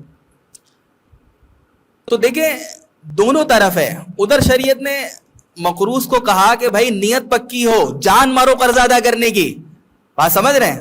ادھر شریعت کا مطالبہ مقروض سے یہ ہے، اور صاحب حق سے یہ مطالبہ ہے کہ اگر مسلمان بھائی واقعی پھنس گیا ہے تو اب مہلت دے دو، اور اگر معافی کر دو وہ تو بہت اعلیٰ درجہ ہے. ایک روایت میں یہ بھی فضیلت آئی کہ اگر آپ کسی کا کوئی حق ہے لیکن وہ نہیں ادا کر پا رہا، مزید مہلت مانگ رہا ہے، تو جتنے دن کی مہلت مانگ رہا ہے ہر دن کے بدلے میں جتنی رقم ہے اتنی رقم کے صدقے کا ثواب ملے گا. مثال کے طور پر آپ نے کسی کو 1 لاکھ روپے دیے ہوئے اور 1 مہینے کا تھا، اس بولا یار مجھے 10 دن کی مہلت اور دے دو، تو ہر دن 1 لاکھ روپے صدقے کا ثواب ملے گا جتنی آپ نے مہلت دے دی ہے. اور چوتھی فضیلت اس میں صحیح مسلم کی روایت ہے کہ حضرت ابو ہریرہ رضی اللہ عنہ کی روایت ہے کہ رسول اللہ صلی اللہ علیہ وسلم نے پچھلی امتوں کے ایک شخص کا حال بتایا. بس اوقات اللہ کے رسول صحابہ کرام کو ترغیب دینے کے لیے بنی اسرائیل اور گزشتہ قوموں میں سے جو اچھے لوگ گزرے ان کے حالات بھی سناتے تھے. تو آپ نے فرمایا کہ ایک شخص تھا جو لوگوں کو قرض دیا کرتا تھا، اور قرض کی وصولی کے لیے جب اپنے غلام کو بھیجتا تو اس کو یہ ہدایت دیتا کہ درگزر کا معاملہ کرنا، نرمی کا معاملہ کرنا، شاید کہ اللہ تعالیٰ بھی ہمارے ساتھ درگزر کا معاملہ فرمائے. نبی کریم صلی اللہ علیہ وسلم فرماتے ہیں کہ جب اس شخص کا انتقال ہو گیا اللہ سے جا ملا تو اللہ تعالیٰ نے اس کے اس عمل کی وجہ سے مغفرت کر دی کہ تم ہمارے بندوں سے جو تمہارے مقروض ہوتے تھے تم ان کے ساتھ جو ہے نرم دلی کا معاملہ کرتے تھے، درگزر کا معاملہ کرتے تھے، تو تمہارے اس عمل کی وجہ سے ہم نے کیا تمہاری مغفرت کر دی. اب دیکھیں کچھ ہدایات ہیں جو میں نے آپ کے سامنے تفصیل رکھی، اس سے آپ کو معلوم ہوگا کہ جیسے صاحب حق جو ہے قرضہ دینے والا، اس کے لیے ایک ہدایت تو یہ کہ اگر آپ سے کوئی قرضہ مانگ رہا ہے اور وہ واقعی ضرورت مند ہے تو قرضہ دے دو. اس کے سارے فضائل میں نے آپ کے سامنے رکھے. اور قرض حسنہ دو. قرض حسنہ کیا ہے؟ قرآن کریم میں من ذا الذی یقرض اللہ قرضا حسنا. دیکھیں قرض حسنہ اصل میں یہ سودی قرض کے مقابلے میں ہے. عرب معاشرے میں عام تھا نا کہ سود پر قرضہ دیا کرتے تھے، بھائی 1000 روپے یہ لوگ 1100 لیں گے تو یہ سود ہے. قرض حسنہ کا مطلب ہے کہ جتنے دے رہے ہو اس پر اضافہ وصول نہ کرو، یہ سود ہے. اس کے علاوہ اس کے اندر یہ بھی بات تھی کہ آپ جتنا قرض دے رہے ہیں اور جس مدت کے لیے دے رہے ہیں اس سے پہلے اس کو تنگ نہیں کرو. بھائی 1 مہینے کے لیے دیا ہے نا تو 1 مہینے سے پہلے اس کو تنگ نہیں کرو. اسی طریقے سے جو شریعت کی ہدایات ہے کہ جس کو صاحب حق کے لیے ہدایت ہے کہ مقروض کو کسی قسم کی تکلیف نہ دو، یہ ساری چیزیں اس کے اندر آ گئی. تو یہ تو ہدایت ہے صاحب حق کے لیے. اور اب اگر وہ مقررہ وقت آ گیا لیکن وہ کسی پریشانی میں ہے، مہلت مانگ رہا ہے، تو قرآن کا حکم ہے کہ مہلت دے دو. اس میں بھی فضائل ارشاد فرمائے. تو یہ ساری ہدایت صاحب حق کے لیے. لیکن مقروض کے لیے کیا ہدایات ہیں؟ اس کے لیے بھی ہدایات ہیں کہ جس وقت سے قرضہ لیے اس وقت سے ہدایات ہیں کہ نیت پکی ہو، عملی جد و جہد میں لگو، مسلسل قرض ادا کرنے کی فکر ہو. اور ایک ہدایت یہ ہے کہ جب رقم آ جائے، بہت اہم ہدایت ہے آج کے دور میں، تو اب ادائیگی میں تاخیر نہ کرو. اللہ کے رسول نے فرمایا کہ مطع الغنی ظلم، غنی مالدار آدمی، خوشحال آدمی کا ٹال مٹول کرنا یہ ظلم ہے. پیسے رکھے ہوئے ہیں، کہتے نہیں ہے، کل لے لینا، پرسوں لے لینا، ٹال مٹول کر رہے ہیں. تو ادھر تو صاحب حق کو اتنی ترغیب دی ہے کہ ضرورت مند کو قرضہ دے دو، ادھر مقروض کو تنبیہ کر دی ہے کہ جب پیسے آ گئے تو فوراً ادا کرو. اب ٹال مٹول کرنا ظلم ہے. کتنے بھائی ہیں ان کے حالات اچھے ہو گئے پھر بھی وراثت نہیں دے رہے، لے لینا، سال کے سال گزر رہے ہیں. بعض دفعہ آدمی جو ہے وہ ایسے منصب پہ پہنچ جاتا ہے کہ دوسرا شخص جو ہے وہ اس کو کچھ نہیں بگاڑ سکتا، اس کا ناجائز فائدہ اٹھا رہا ہے. بھائی دے دیں گے، کہیں بھاگ تو نہیں رہے، کیا کہہ رہے ہیں، کہیں بھاگ تو نہیں رہے، دے دیں گے.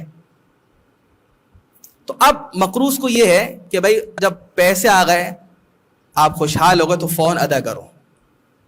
اور ایک تعلیم یہ بھی ہے کہ نبی کریم صلی اللہ علیہ وسلم کی سنت یہ تھی کہ جب آپ کسی سے قرض کا معاملہ کرتے ہیں، جیسے میں نے عرض کیا کہ یہودی سے بھی قرض لیا، جس وقت آپ کی وفات ہوئی تو آپ کی زرع رہن رکھی ہوئی تھی 30 سا جو کے عوض. اس کے علاوہ آپ نے صحابہ کرام سے بھی قرض کے معاملہ کیے ہیں. تو حضرت جابر رضی اللہ تعالیٰ عنہ فرماتے ہیں کہ نبی کریم صلی اللہ علیہ وسلم نے مجھ سے قرض کا معاملہ کیا، قضانی وزادنی، اور جب آپ نے ادا کیا تو کچھ اضافہ بھی دے دیا. یہ بات سمجھ لیں کہ ایک تو یہ ہے کہ قرض کا معاملہ کرتے وقت طے کرنا باقاعدہ کہ بھائی 1 لاکھ روپے دے رہا ہوں اس شرط پر کہ 1,10,000 لوں گا، تو یہ تو سود ہے جس کے متعلق قرآنی آیات نازل ہوئی. اور عرب معاشرے کے اندر یہی سود تھا، مقررہ وقت پر نہیں ادا کیا تو وہ سود بڑھتا رہتا تھا.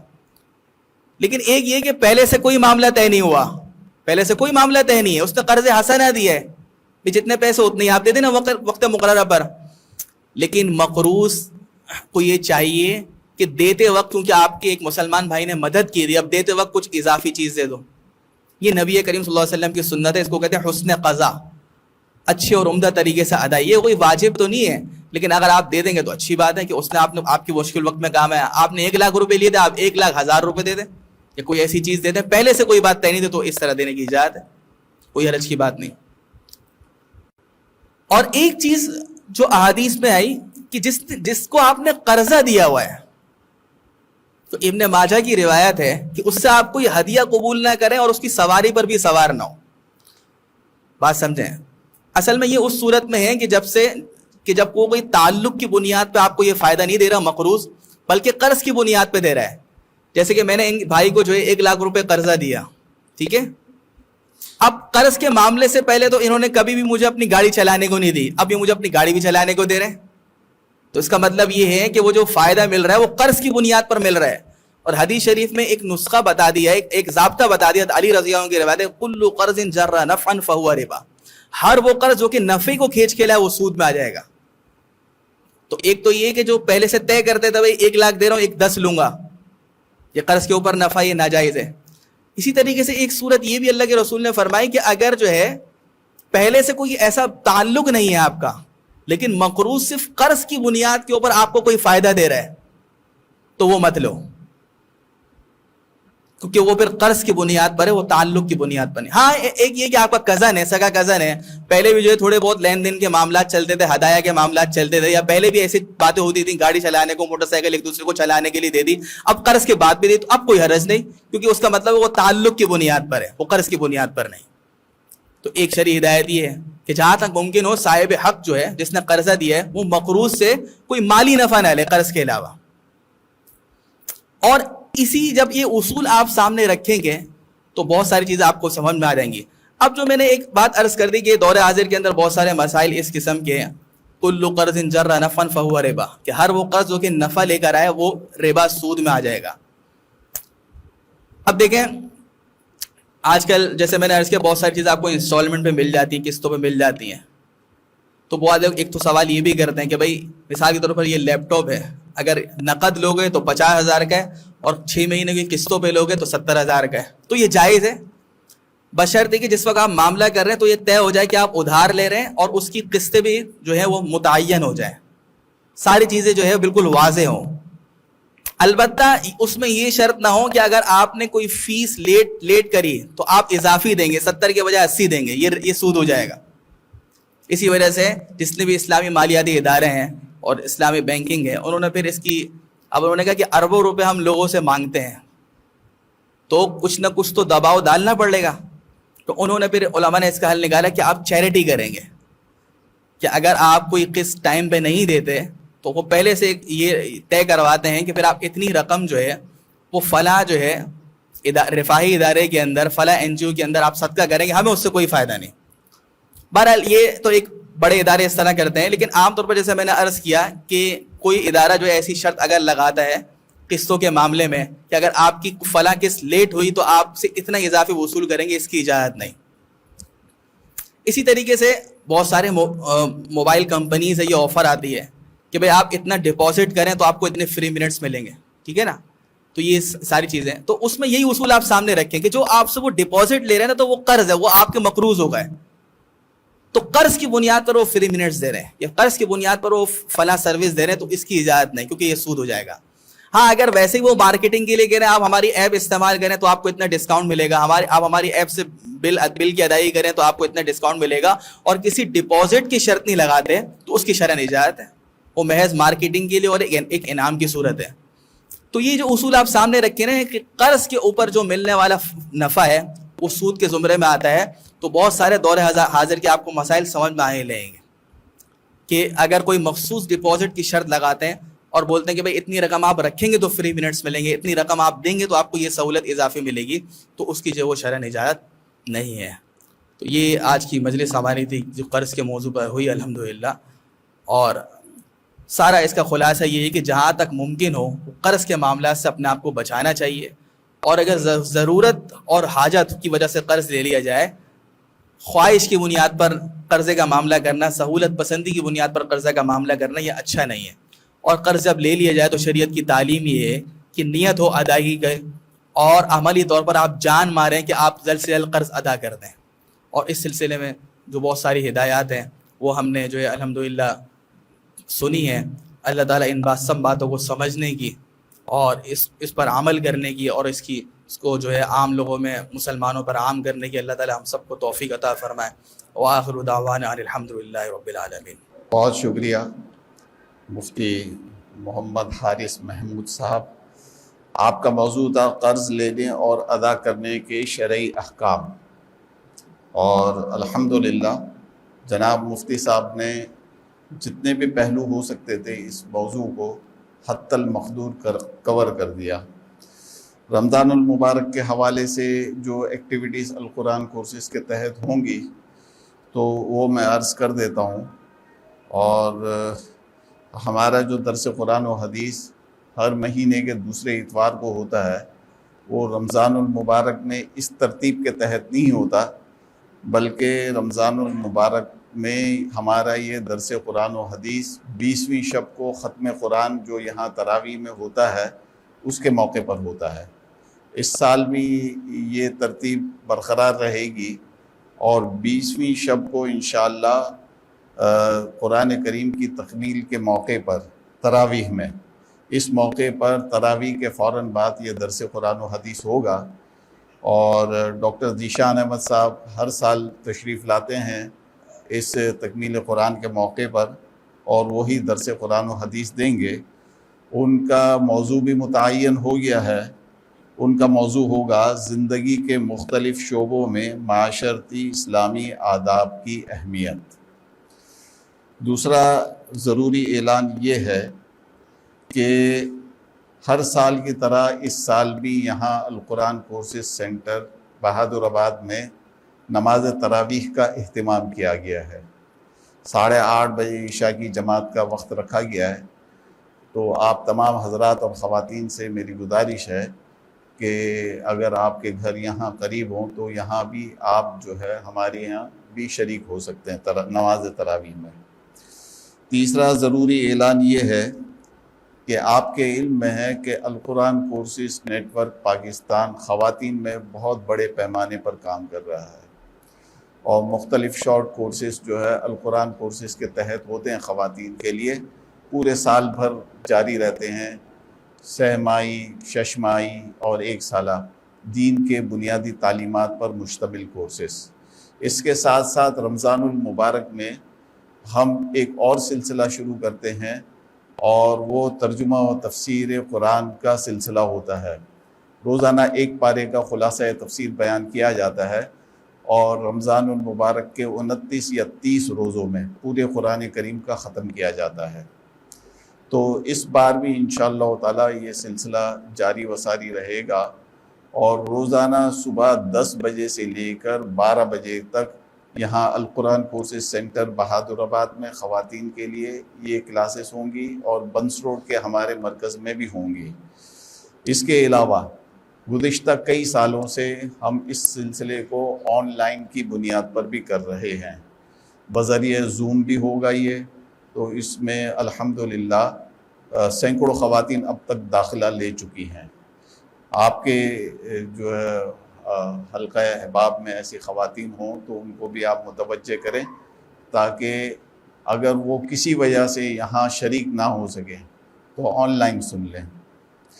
امریکہ اور دیگر مغربی ممالک کے لیے ہم نے ان کے لیے بھی ایک ترتیب رکھی ہے، وہ رات کے وقت کی ترتیب رکھی ہے، تو اس سلسلے سے بھی فیض یاب ہوا جا سکتا ہے۔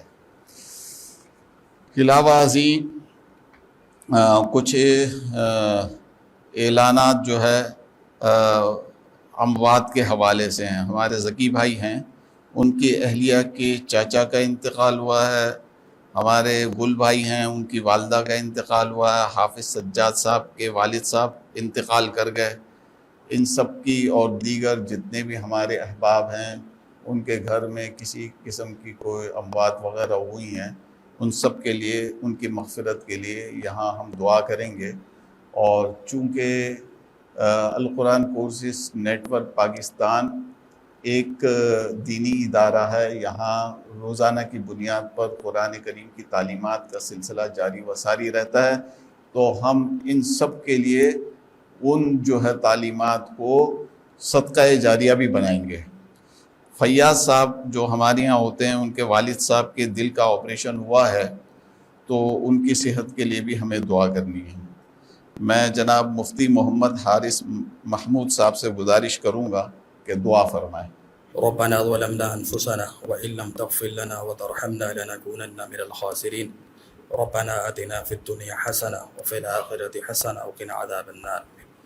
یا اللہ پاک، جس موضوع کے اوپر ہم نے بیان سنا ہے، اس موضوع کو سمجھنے، اس پر عمل کرنے کی ہمیں توفیق عطا فرما۔ القرآن کورسز جہاں جائے اللہ پاک کام کر رہے ہیں، ان کے کام کو قبول فرما اور خوب ترقی عطا فرما۔ جن مرحومین کا ابھی نام لیا گیا ہے اور یا اللہ پاک وہ آپ کے پاس پہنچ چکے ہیں، اللہ ان کی بال بال مغفرت فرما، ان کی قبر کو جنت کا باغ بنا، اور جو بیمار ہیں ان سب کو صحت کاملہ عاجلہ عطا فرما۔ یا اللہ پاک ہم سب کو رمضان مبارک کا مہینہ عطا فرما، اس میں جو ہے مقبول عبادت کرنے کی توفیق عطا فرما، اس کو دین بھی بنانے کی توفیق عطا فرما۔ وصلی اللہ تعالی علی خیر خلقہ محمد وعلی آلہ وصحبہ اجمعین، آمین برحمتہ۔